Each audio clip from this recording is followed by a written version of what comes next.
अस्सलामुअलैकुम students, this is Abdul Basit. बेटा आज का जो हमारा टॉपिक है वो है डैम्प्ड ऑसिलेशंस। डैम्प्ड ऑसिलेशन को हम एक्सप्लेन करते हैं। पहले हम थोड़ा सा रीड कर लें इसको, फिर मैं साथ साथ आपको बता दूंगा। कुछ चीज़ें हैं, कुछ इसमें टॉपिक है जो कि प्रीवियस हैं, लेकिन मैं साथ उसको भी थोड़ा बहुत एक्सप्लेन करूँगा ताकि आपको अच्छे तरीके से समझ आ जाए। इसके अलावा अगर आपको इसकी समझ नहीं आती किसी की, तो आप कमेंट बॉक्स में मुझे कमेंट कर सकते हैं, मैं आपके क्वेश्चन का आंसर कर दूँगा। Let's start. Vibratory motion of ideal system in the absence of any friction or resistance continues indefinitely under the action of a restoring force। इसको पहले समझें कि ये क्या कह रहा है यहाँ पे। चलें जी बेटा, सबसे पहले तो आइडियल सिस्टम हम देखते हैं कि आइडियल सिस्टम क्या होता है। बेटा आइडियल सिस्टम एक ऐसा सिस्टम होता है जिसमें बिल्कुल फ्रिक्शन असरअंदाज, लाइक अगर ये कोई ऐसी लाइन सीधी जा रही है तो ये रुके ना, कब तक ना रुके, इनडेफिनेटली टाइम, मतलब यूँ, जिसे हम इन्फिनिटी कहते हैं, कि इस तरह चलता जाए, रुके ना। लेकिन ऐसा सिस्टम पॉसिबल नहीं है। ये हमने 9th क्लास में एफिशिएंसी के टॉपिक में पढ़ा था कि आइडियल सिस्टम को बनाना पॉसिबल नहीं है, क्योंकि ऐसा हो ही नहीं सकता कि आप किसी भी मशीन को बनाएं और उसमें रेजिस्टेंस और उसमें या फिर फ्रिक्शन का कोई भी अमल ना हो। तो फिर हम क्या करते हैं बेटा, आइडियल सिस्टम पे तो हो नहीं सकता और इस तरह का पॉसिबल नहीं है कोई भी ऐसा सिस्टम जिस पे फ्रिक्शन असरअंदाज ना होती हो। हमने बेटा सिंपल हार्मोनिक मोशन में सपोज एक पेंडुलम को पढ़ा था। बेटा अगर हमारे पास एक पेंडुलम है और वो आइडियल सिस्टम है, लाइक उस पर फ्रिक्शन का असर कोई भी ना हो। यहाँ पे फ्रिक्शन कैसे कह सकते हैं, ये जो ग्रेविटी इस पर असरअंदाज करिए, ग्रेविटी जैसे अपनी तरफ खींचती है। तो बेटा अब क्या है, ये इस तरह मूव करता रहेगा। कब तक मूव करता रहेगा? इनडेफिनेट टाइम तक, इन्फिनिटी टाइम तक, मतलब रुकेगा ही नहीं। कब? अगर ये आइडियल सिस्टम हो, जो कि पॉसिबल नहीं है। ये था एक थोड़ा सा इसका स्टार्टिंग। अब आगे जब डैम्प पे जाते हैं, ये था कि अगर आपके पास कोई ऐसा सिस्टम है जिसके ऊपर कोई भी फ्रिक्शन असरअंदाज ना करे और वो आइडियल सिस्टम हो, तो वो रिस्टोरिंग फोर्स के असर में रुकेगा ही नहीं। लेकिन ऐसा पॉसिबल नहीं है। अब पॉसिबल नहीं है तो फिर क्या होता है, उसको हम आगे पढ़ते हैं बेटा। यहाँ पे देखिए प्रैक्टिकली, अब यहाँ पे ये एक्सप्लेन की गई है इसी बात को। Practically in all systems the force of friction retards the motion so the system do not oscillate indefinitely. वो कह रहा है कि अमली तौर पे, बातों में तो हमने पीछे कह दिया कि अगर हमारे पास एक आइडियल सिस्टम है तो वो कभी भी नहीं रुकेगा और चलता रहेगा। लेकिन प्रैक्टिकली जब हम आते हैं, जब हम रियल लाइफ में आते हैं, तो ऐसा पॉसिबल नहीं है, क्योंकि हर सिस्टम पे कहीं ना कहीं थोड़ी बहुत जो फ्रिक्शन होती है वो मोशन पे लाजमी असरअंदाज होती है। और ओसिलेशन जो होती है, जो सिंपल हार्मोनिक मोशन होती है, जो टू एंड फ्रो होती है, वो कॉन्टीन्यूस नहीं रहती, वो एक टाइम पे आके रुक जाती है। बेटा यहाँ से आगे पढ़ेंगे, ये सेकेंड लाइन दा से, यहाँ से पढ़ते हैं। The friction reduce the mechanical energy of the system as time passes and the motion is said to be damped. बेटा वो ये कह रहा है कि जब फ्रिक्शन किसी भी मोशन करते हुए जिस्म पे असरअंदाज होना शुरू होती है, उस पर काम करना शुरू करती है, तो क्या करता है कि उस जिस्म की मैकेनिकल एनर्जी रिड्यूस होना शुरू हो जाती है, कम होना शुरू होती है। कम होते होते वो डैम्प्ड हो जाती है। दैट्स मीन कि वो बिल्कुल, जैसे आपको नीचे ये वेव नज़र आ रही है, ये देखिएगा अभी ये वेव बनी, अभी आहिस्ता आहिस्ता डैम्प्ड हो रही है। कम होते होते होते होते सारी की सारी एनर्जी इसमें से कंज्यूम हो रही है और ये लाइन देखिएगा सीधी हो जाएगी। ये वाली लाइन, ये लाइन बिल्कुल सीधी होगी। अब क्या हुआ कि सारी की सारी जो फोर्स थी वो डैम्प्ड हो गई, वो क्या हो गई, ख़त्म हो गई, और आपकी ये जो लाइन थी वो सीधी होगी। अब बेटा आगे बढ़ते हैं। The damping progressively reduce the amplitude of the vibration of motion. बेटा अब एम्पलीट्यूड क्या होता है, इसके बारे में थोड़ा सा देख ले। बेटा एम्पलीट्यूड होता है इस तरह, मतलब अगर ये वेव है तो अगर ये बेस लाइन है तो ये एम्पलीट्यूड हो सकता है, या फिर ये, मतलब जो बेस लाइन होती है आपकी, उस बेस लाइन पे आपने क्या है, ये जो बेस लाइन है, ये जो बेस लाइन आपको नज़र आएगी अभी, ये बेस लाइन, यहाँ से अपर मोस्ट पॉइंट या इससे लोअर जो पॉइंट है, ये जो फासला होता है, इसे हम एम्पलीट्यूड बोलते हैं। चलें जी, अब दोबारा फिर आते हैं। मैं एक दफ़ा दोबारा पढ़ूंगा ताकि आपको समझ आ जाए।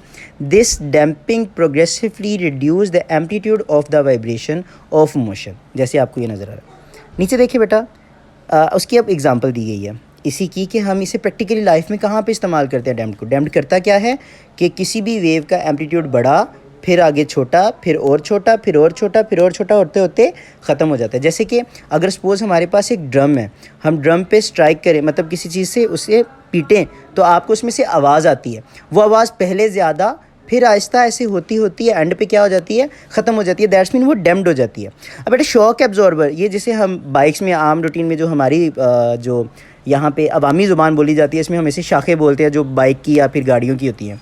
Shock absorber in automobiles are one practical application of damped motion. A shock absorber consists of a piston moving through a liquid such as oil. बेटा इसका एक पिस्टन होता है, ये आपको नज़र आ रहा है पिस्टन, इसको ऑयल से भरा होता है। लिक्विड जो ये जो लिक्विड की यहाँ पे बात करें, ये बेसिकली ऑयल से फिल किया होता है। अब क्या है, सच एज ऑयल।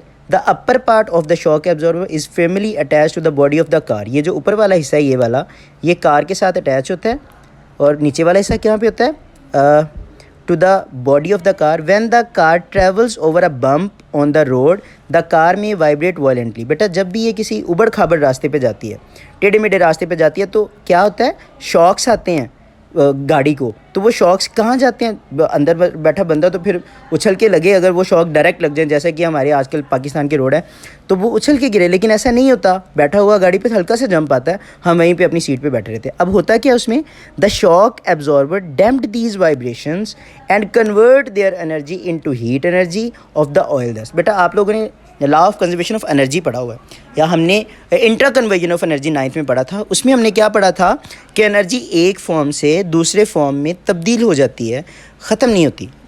अब इसका भी मैं थोड़ा सा बता देता हूँ कि हमारे पास अगर सपोज़ 100 वाट की एनर्जी है, 100 जाउल की, यूनिट मेरे मुँह से गलत निकल गया, 100 जाउल की एनर्जी है, तो अब उसमें क्या होता है कि एक शॉक लगा जो कि 100 जाउल का लगा, उसमें से बेटा क्या होगा, शॉक एब्जॉर्बर क्या करेगा, उसमें से जो 50 होगा वो हीट एनर्जी में और कुछ डैम्प्ड कर देगा। मतलब पहले इतना बड़ा एम्पलीट्यूड के साथ शॉक लगा, आहिस्ता आहिस्ता छोटा होता होता वो उसको आप तक जब तक पहुंचेगा तो वो क्या हो जाता है, कम हो जाता है। अब यहाँ पे देखें, यहाँ पे लिखा हुआ है the shock absorber damped these vibration and convert their energy into heat energy of the oil. Oil जब वो चीज़ मूव करती है तो ऑयल में हीट पैदा हो जाती है, जिससे एनर्जी हीट में कंज्यूम हो जाती है। अब पहले डेफिनेशन पढ़ लें, फिर मैं आपको छोटी सी वीडियो दिखाता हूँ इसकी, जिससे आपको अच्छे तरीके से समझ आ जाएगा। The oscillation of a system, मतलब किसी भी बॉडी की ऑसिलेशन। बेटा ऑसिलेटरी मोशन वो सिंपल हार्मोनिक मोशन है जो हम स्टार्ट में पढ़ चुके हैं, उसकी डेफिनेशन वगैरह पढ़ चुके हैं। अगर आपको किसी को कन्फ्यूजन हो तो आप कमेंट बॉक्स में मुझे बता सकते हैं, मैं आपको एक्सप्लेन कर दूंगा कि ऑसिलेटरी मोशन या फिर ऑसिलेशन या फिर सिंपल हार्मोनिक मोशन क्या होता है। तो the oscillation of a system in the presence of some resistive force are damped oscillation. मतलब ऐसी किसी भी जिस्म की, ये भी मैं आपको थोड़ा सा बता देता हूँ, बल्कि ऐसा करते हैं कि हम वीडियो पे चलते हैं वहाँ।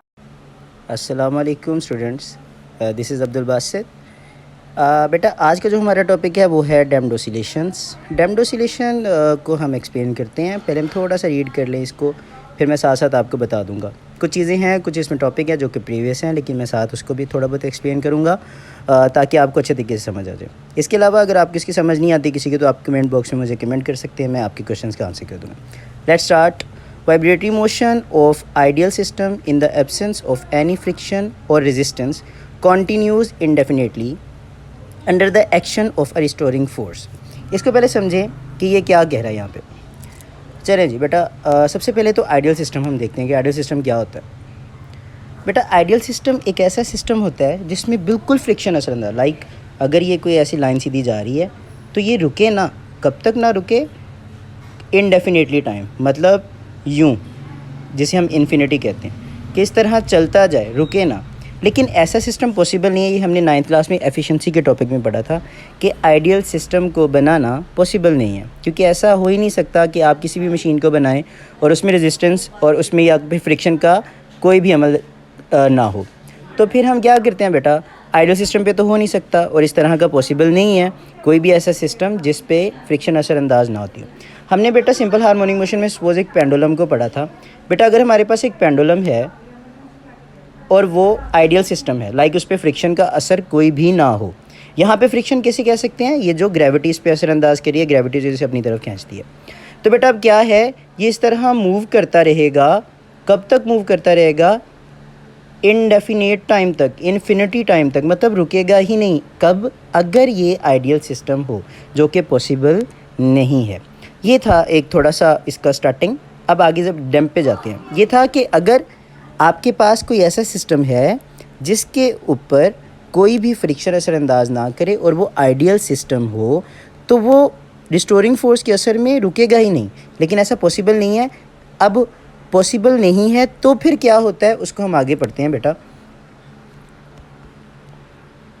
यहाँ पे देखें प्रैक्टिकली, अब यहाँ पे ये एक्सप्लेन की गई है इसी बात को। Practically in all systems the force of friction retards the motion, so the system do not oscillate indefinitely. वो कह रहा है कि अमली तौर पे, बातों में तो हमने पीछे कह दिया कि अगर हमारे पास एक आइडियल सिस्टम है तो वो कभी भी नहीं रुकेगा और चलता रहेगा, लेकिन प्रैक्टिकली जब हम आते हैं, जब हम रियल लाइफ में आते हैं, तो ऐसा पॉसिबल नहीं है, क्योंकि हर सिस्टम पे कहीं ना कहीं थोड़ी बहुत जो फ्रिक्शन होती है वो मोशन पे लाजमी असरअंदाज होती है, और ओसिलेशन जो होती है, जो सिंपल हार्मोनिक मोशन होती है, जो टू एंड फ्रो होती है, वो कॉन्टीन्यूज़ नहीं रहती, वो एक टाइम पे आके रुक जाती है। बेटा यहाँ से आगे पढ़ेंगे, ये सेकेंड लाइन दा से, यहाँ से पढ़ते हैं, the friction reduce the mechanical energy of the system as time passes and the motion is said to be damped. बेटा वो ये कह रहा है कि जब फ्रिक्शन किसी भी मोशन करते हुए जिस्म पे असरअंदाज होना शुरू होती है, उस पर काम करना शुरू करती है, तो क्या करता है कि उस जिस्म की मैकेनिकल एनर्जी रिड्यूस होना शुरू हो जाती है, कम होना शुरू होती है। कम होते होते वो डैम्प्ड हो जाती है। दैट्स मीन कि वो बिल्कुल, जैसे आपको नीचे ये वेव नज़र आ रही है, ये देखिएगा अभी ये वेव बनी, अब ये आहिस्ता आहिस्ता डैम्प्ड हो रही है। कम होते होते होते होते सारी की सारी एनर्जी इसमें से कंज्यूम हो रही है, और ये लाइन देखिएगा सीधी हो जाएगी, ये वाली लाइन, ये लाइन बिल्कुल सीधी होगी। अब क्या हुआ कि सारी की सारी जो फोर्स थी वो डैम्प्ड हो गई, वो क्या हो गई, ख़त्म हो गई, और आपकी ये जो लाइन थी वो सीधी होगी। अब बेटा आगे पढ़ते हैं। The damping progressively reduce the amplitude of the vibration of motion. बेटा अब एम्पलीट्यूड क्या होता है, इसके बारे में थोड़ा सा देख ले। बेटा एम्पलीट्यूड होता है इस तरह, मतलब अगर ये वेव है तो अगर ये बेस लाइन है तो ये एम्पलीट्यूड हो सकता है, या फिर ये, मतलब जो बेस लाइन होती है आपकी, उस बेस लाइन पे आपने क्या है, ये जो बेस लाइन है, ये जो बेस लाइन आपको नज़र आएगी अभी, ये बेस लाइन, यहाँ से अपर मोस्ट पॉइंट या इससे लोअर जो पॉइंट है, ये जो फासला होता है, इसे हम एम्पलीट्यूड बोलते हैं। चलें जी, अब दोबारा फिर आते हैं, मैं एक दफ़ा दोबारा पढ़ूंगा ताकि आपको समझ आ जाए। This damping progressively reduce the amplitude of the vibration of motion. जैसे आपको ये नज़र आ रहा है नीचे, देखिए बेटा, उसकी अब एग्जांपल दी गई है इसी की, कि हम इसे प्रैक्टिकली लाइफ में कहाँ पे इस्तेमाल करते हैं डैम्प को। डैम्प करता क्या है कि किसी भी वेव का एम्पलीट्यूड बढ़ा, फिर आगे छोटा, फिर और छोटा, फिर और छोटा, फिर और छोटा होते होते ख़त्म हो जाता है। जैसे कि अगर सपोज़ हमारे पास एक ड्रम है, हम ड्रम पे स्ट्राइक करें, मतलब किसी चीज़ से उसे पीटें, तो आपको उसमें से आवाज़ आती है। वो आवाज़ पहले ज़्यादा, फिर आहिस्ता ऐसे होती होती है, एंड पे क्या हो जाती है, ख़त्म हो जाती है। दैट्स मीन वो डैम्प्ड हो जाती है। अब बेटा शॉक एब्जॉर्बर, ये जिसे हम बाइक्स में आम रूटीन में जो हमारी जो यहाँ पे अवामी ज़ुबान बोली जाती है, इसमें हम इसे शाखें बोलते हैं, जो बाइक की या फिर गाड़ियों की होती हैं। Shock absorber in automobiles are one practical application of damped motion. A shock absorber consist of a piston moving through a liquid such as oil. बेटा इसका एक पिस्टन होता है, ये आपको नज़र आ रहा है पिस्टन, इसको ऑयल से भरा होता है। लिक्विड जो ये जो लिक्विड की यहाँ पे बात करें, ये बेसिकली ऑयल से फिल किया होता है। अब क्या है, such as oil, the upper part of the shock absorber is firmly attach to the body of the car. ये जो ऊपर वाला हिस्सा है, ये वाला, ये कार के साथ अटैच होता है, और नीचे वाला हिस्सा कहाँ पे होता है, to the body of the car. When the car travels over a bump on the road the car में वाइब्रेट वायलेंटली। बेटा जब भी ये किसी उबड़ खाबड़ रास्ते पे जाती है, टेढ़े मेढ़े रास्ते पे जाती है, तो क्या होता है, शॉक्स आते हैं गाड़ी को। तो वो शॉक्स कहाँ जाते हैं, अंदर बैठा बंदा तो फिर उछल के लगे, अगर वो शॉक डायरेक्ट लग जाए, जैसे कि हमारे आजकल पाकिस्तान के रोड है, तो वो उछल के गिरे। लेकिन ऐसा नहीं होता, बैठा हुआ गाड़ी पे हल्का सा जंप आता है, हम वहीं पे अपनी सीट पे बैठे रहते हैं। अब होता क्या उसमें, the shock absorber damped these vibrations and convert their energy into heat energy of the oil dust. बेटा आप लोगों ने law of conservation of energy पढ़ा हुआ है, या हमने intra conversion of energy 9th में पढ़ा था। उसमें हमने क्या पढ़ा था कि एनर्जी एक फॉर्म से दूसरे फॉर्म में तब्दील हो जाती है, ख़त्म नहीं होती। लाइक अब इसका भी मैं थोड़ा सा बता देता हूँ कि हमारे पास अगर सपोज़ 100 वाट की एनर्जी है, 100 जाउल की, यूनिट मेरे मुझसे गलत निकल गया, 100 जाउल की एनर्जी है, तो अब उसमें क्या होता है कि एक शॉक लगा जो कि 100 जाउल का लगा, उसमें से बेटा क्या होगा, शॉक एब्जॉर्बर क्या करेगा, उसमें से जो 50 होगा वो हीट एनर्जी में और कुछ डैम्प्ड कर देगा। मतलब पहले इतना बड़ा एम्पलीट्यूड के साथ शॉक लगा, आहिस्ता आहिस्ता छोटा होता होता वो उसको आप तक जब तक पहुंचेगा तो वो क्या हो जाता है, कम हो जाता है। अब यहाँ पे देखें, यहाँ पे लिखा हुआ है the shock absorber damped these vibration and convert their energy into heat energy of the oil. Oil जब वो चीज़ मूव करती है तो ऑयल में हीट पैदा हो जाती है, जिससे एनर्जी हीट में कंज्यूम हो जाती है। अब पहले डेफिनेशन पढ़ लें, फिर मैं आपको छोटी सी वीडियो दिखाता हूँ इसकी, जिससे आपको अच्छे तरीके से समझ आ जाएगा। The oscillation of a system, मतलब किसी भी बॉडी की ऑसिलेशन। बेटा ऑसिलेटरी मोशन वो सिंपल हार्मोनिक मोशन है जो हम स्टार्ट में पढ़ चुके हैं, उसकी डेफिनेशन वगैरह पढ़ चुके हैं। अगर आपको किसी को कन्फ्यूजन हो तो आप कमेंट बॉक्स में मुझे बता सकते हैं, मैं आपको एक्सप्लेन कर दूंगा कि ऑसिलेटरी मोशन या फिर ऑसिलेशन या फिर सिंपल हार्मोनिक मोशन क्या होता है। तो the oscillation of a system in the presence of some resistive force are damped oscillation, मतलब ऐसी किसी भी जिस्म की, ये भी मैं आपको थोड़ा सा बता देता हूँ, बल्कि ऐसा करते हैं कि हम वीडियो पे चलते हैं वहाँ। अस्सलाम वालेकुम students, this is Abdul Basit.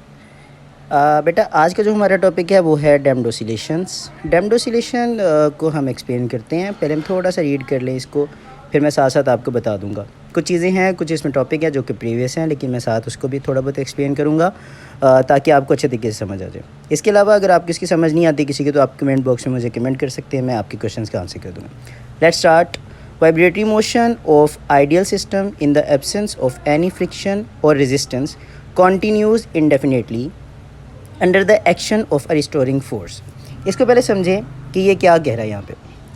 चलें जी बेटा, सबसे पहले तो आइडियल सिस्टम हम देखते हैं कि आइडियल सिस्टम क्या होता है। बेटा आइडियल सिस्टम एक ऐसा सिस्टम होता है जिसमें बिल्कुल फ्रिक्शन असरअंदाज, लाइक अगर ये कोई ऐसी लाइन सीधी जा रही है तो ये रुके ना, कब तक ना रुके, इनडेफिनेटली टाइम, मतलब यूँ, जिसे हम इन्फिनिटी कहते हैं, कि इस तरह चलता जाए, रुके ना। लेकिन ऐसा सिस्टम पॉसिबल नहीं है। ये हमने 9th क्लास में एफिशिएंसी के टॉपिक में पढ़ा था कि आइडियल सिस्टम को बनाना पॉसिबल नहीं है, क्योंकि ऐसा हो ही नहीं सकता कि आप किसी भी मशीन को बनाएं और उसमें रेजिस्टेंस और उसमें या फिर फ्रिक्शन का कोई भी अमल ना हो। तो फिर हम क्या करते हैं बेटा, आइडियल सिस्टम पे तो हो नहीं सकता और इस तरह का पॉसिबल नहीं है कोई भी ऐसा सिस्टम जिस पे फ्रिक्शन असरअंदाज ना होती हो। हमने बेटा सिंपल हार्मोनिक मोशन में सपोज एक पेंडुलम को पढ़ा था। बेटा अगर हमारे पास एक पेंडुलम है और वो आइडियल सिस्टम है, लाइक उस पर फ्रिक्शन का असर कोई भी ना हो। यहाँ पे फ्रिक्शन कैसे कह सकते हैं, ये जो ग्रेविटी इस पर असरअंदाज करिए, ग्रेविटी जैसे अपनी तरफ खींचती है। तो बेटा अब क्या है, ये इस तरह मूव करता रहेगा। कब तक मूव करता रहेगा, इनडेफिनेट टाइम तक, इन्फिनिटी टाइम तक, मतलब रुकेगा ही नहीं। कब, अगर ये आइडियल सिस्टम हो, जो कि पॉसिबल नहीं है। ये था एक थोड़ा सा इसका स्टार्टिंग। अब आगे जब डैम्प पे जाते हैं, ये था कि अगर आपके पास कोई ऐसा सिस्टम है जिसके ऊपर कोई भी फ्रिक्शन असरअंदाज ना करे और वो आइडियल सिस्टम हो, तो वो रिस्टोरिंग फोर्स के असर में रुकेगा ही नहीं। लेकिन ऐसा पॉसिबल नहीं है। अब पॉसिबल नहीं है तो फिर क्या होता है, उसको हम आगे पढ़ते हैं बेटा। यहाँ पे देखिए प्रैक्टिकली, अब यहाँ पे ये एक्सप्लेन की गई है इसी बात को। Practically in all systems the force of friction retards the motion so the system do not oscillate indefinitely. वो कह रहा है कि अमली तौर पे, बातों में तो हमने पीछे कह दिया कि अगर हमारे पास एक आइडियल सिस्टम है तो वो कभी भी नहीं रुकेगा और चलता रहेगा, लेकिन प्रैक्टिकली जब हम आते हैं, जब हम रियल लाइफ में आते हैं, तो ऐसा पॉसिबल नहीं है, क्योंकि हर सिस्टम पे कहीं ना कहीं थोड़ी बहुत जो फ्रिक्शन होती है वो मोशन पे लाजमी असरअंदाज होती है। और ऑसिलेशन जो होती है, जो सिंपल हार्मोनिक मोशन होती है, जो टू एंड फ्रो होती है, वो कॉन्टीन्यूज़ नहीं रहती, वो एक टाइम पे आके रुक जाती है। बेटा यहाँ से आगे पढ़ेंगे, ये सेकेंड लाइन दा से, यहाँ से पढ़ते हैं the friction reduce the mechanical energy of the system as time passes and the motion is said to be damped.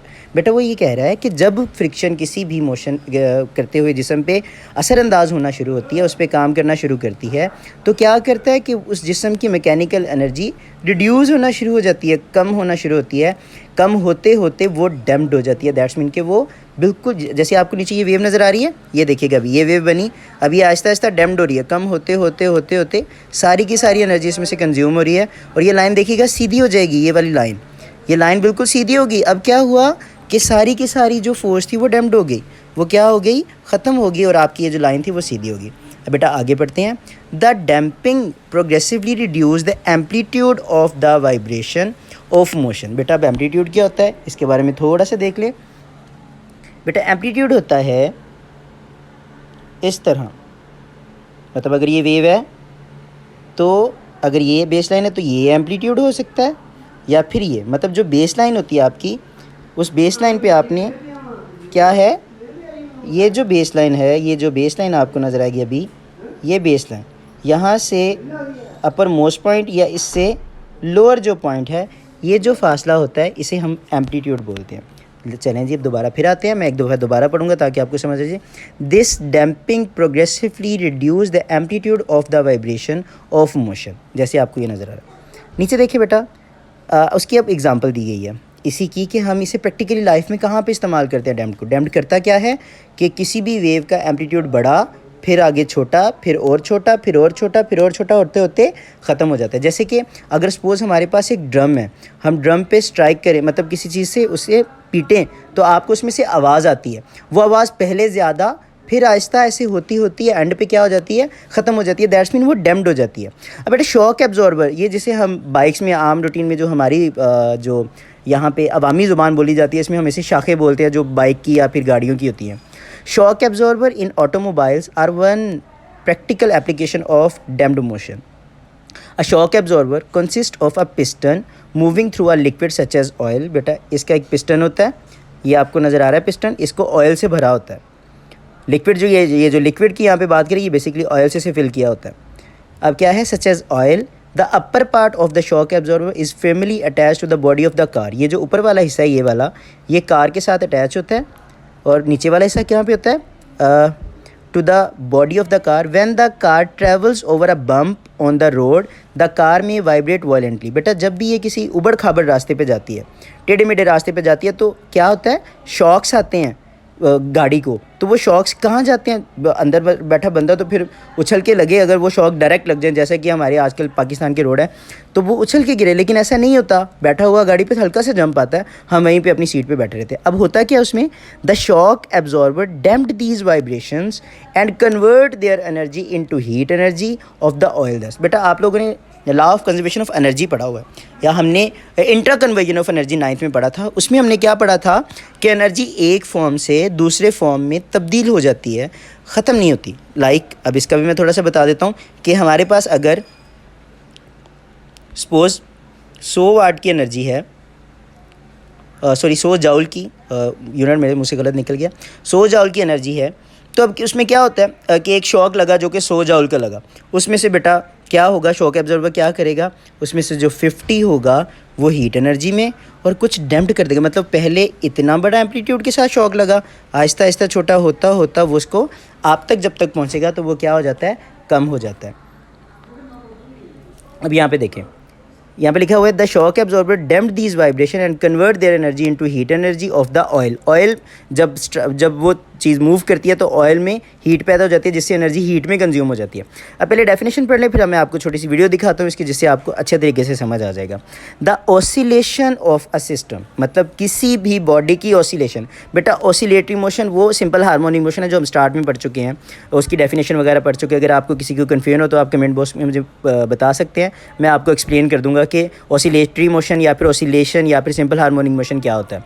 तो the oscillation of a system in the presence of some resistive force are damped oscillation. मतलब ऐसी किसी भी जिस्म की, ये भी मैं आपको थोड़ा सा बता देता हूँ, बल्कि ऐसा करते हैं कि हम वीडियो में चलते हैं। ये एक हमारे पास बॉडी है, इस पर अभी कोई मूवमेंट नहीं आ रही, तो वेव आपको सीधी नज़र आ रही है। अब इसमें मूवमेंट होना स्टार्ट हुई है, ये आपको साइड पे नज़र आ रहा है काइनेटिक एनर्जी और इलास्टिक एनर्जी के चेंजिंग में।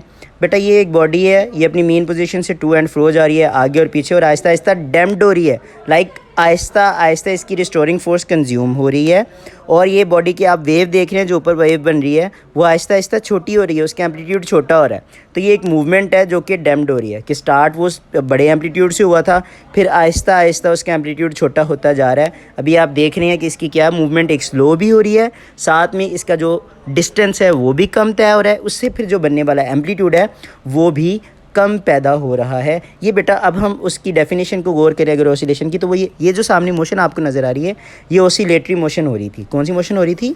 Oscillatory motion. तो अब ये ऑसिलेटरी मोशन की मद में आपके सामने ये जो सामने वेव पैदा हो रही है वो आहिस्ता आहिस्ता डैम्प्ड हो रही है, आहिस्ता आहिस्ता कम हो रही है, यही डैम्प्ड ऑसिलेशन कहलाती है।